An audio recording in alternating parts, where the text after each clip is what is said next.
Assalamualaikum warahmatullahi wabarakatuh. Perkenalkan saya Arsyiwadya Mahda dengan NIM 2102085020555. Di sini saya akan menjadi moderator dari kelompok 4. Sebelumnya saya akan memperkenalkan teman kelompok saya, yaitu Nur Anissa dengan NIM 2102085020057, Putri Uli Atika Arfi dengan NIM 2102085020061, Andi Husnul Anissa dengan NIM 2102085020053, Nur Fadila dengan NIM 2102085020050. Baik, selanjutnya saya persilakan kepada pemateri pertama untuk menjelaskan materinya.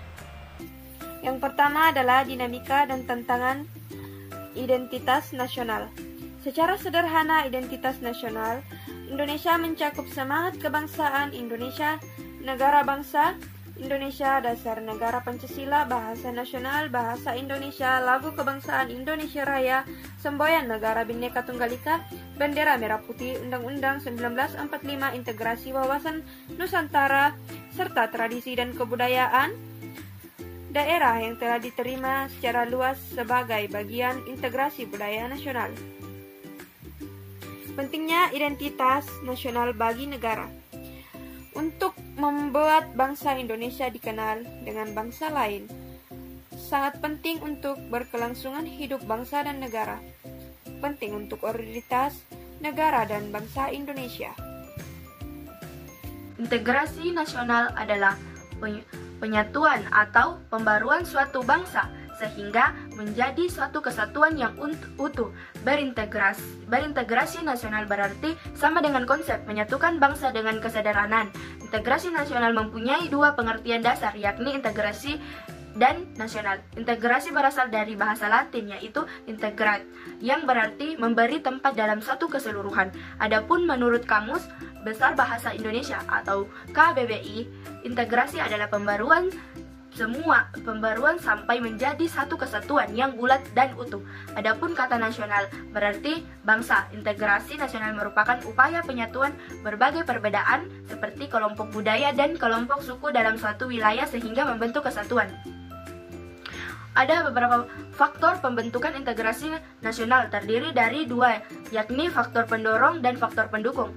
Berikut ini faktor pendorongnya. Yang pertama itu adanya jiwa dan semangat gotong royong, solidaritas, dan toleransi keagamaan yang kuat. Kemudian yang kedua, penggunaan bahasa Indonesia, adanya semangat persatuan dan kesatuan dalam bangsa, bahasa, dan tanah air Indonesia.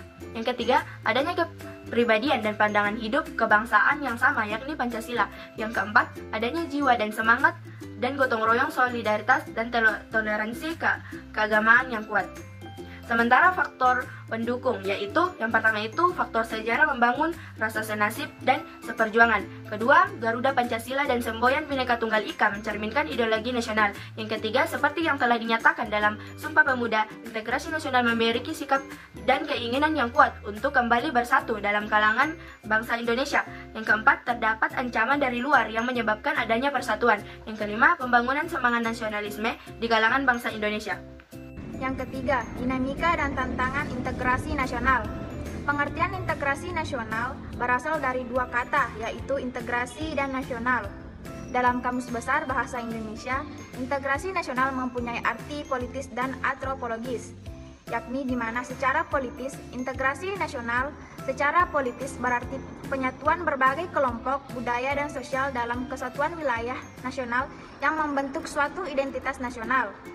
Secara antropologis, integrasi nasional secara antropologis berarti proses penyesuaian di antara unsur-unsur kebudayaan yang berbeda sehingga mencapai suatu keserasian fungsi dan dalam kehidupan masyarakat.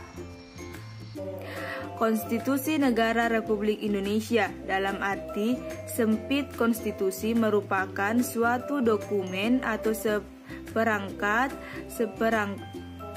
dokumen yang berisi aturan-aturan dasar untuk untuk menyelenggarakan negara, sedangkan dalam arti luas, konstitusi merupakan peraturan baik tertulis maupun tidak tertulis yang menentukan bagaimana lembaga negara dibentuk dan dijalankan.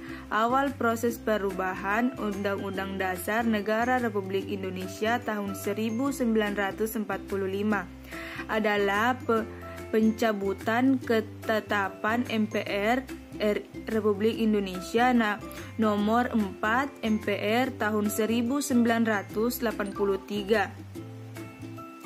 tentang referendum, pembatasan masa jabatan Presiden dan Wakil Presiden Republik Indonesia, dan ketetapan MPR mengenai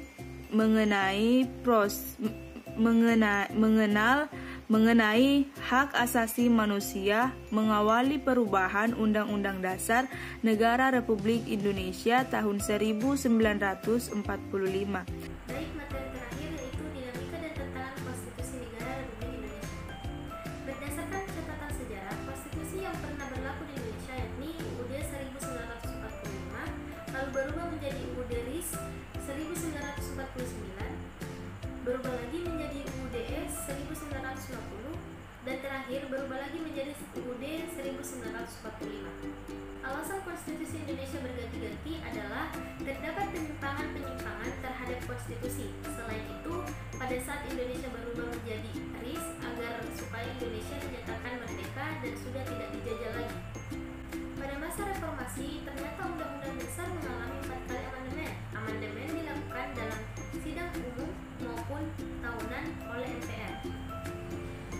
Amandemen pertama Undang-Undang Dasar 1945 pada sidang umum MPR 1999 tanggal 14 sampai 21 Oktober 1999. Amandemen kedua Undang-Undang Dasar 1945 pada sidang tahunan MPR tahun 2000 tanggal 7 sampai 18 Agustus 2000. Amandemen ketiga Undang-Undang Dasar 1945 pada sidang tahunan MPR 2001 tanggal 1 sampai 9 November 2001. Keempat, Undang-Undang Dasar 1945 pada sidang tahunan MPR 2002 tanggal 1 sampai 11 Agustus 2002.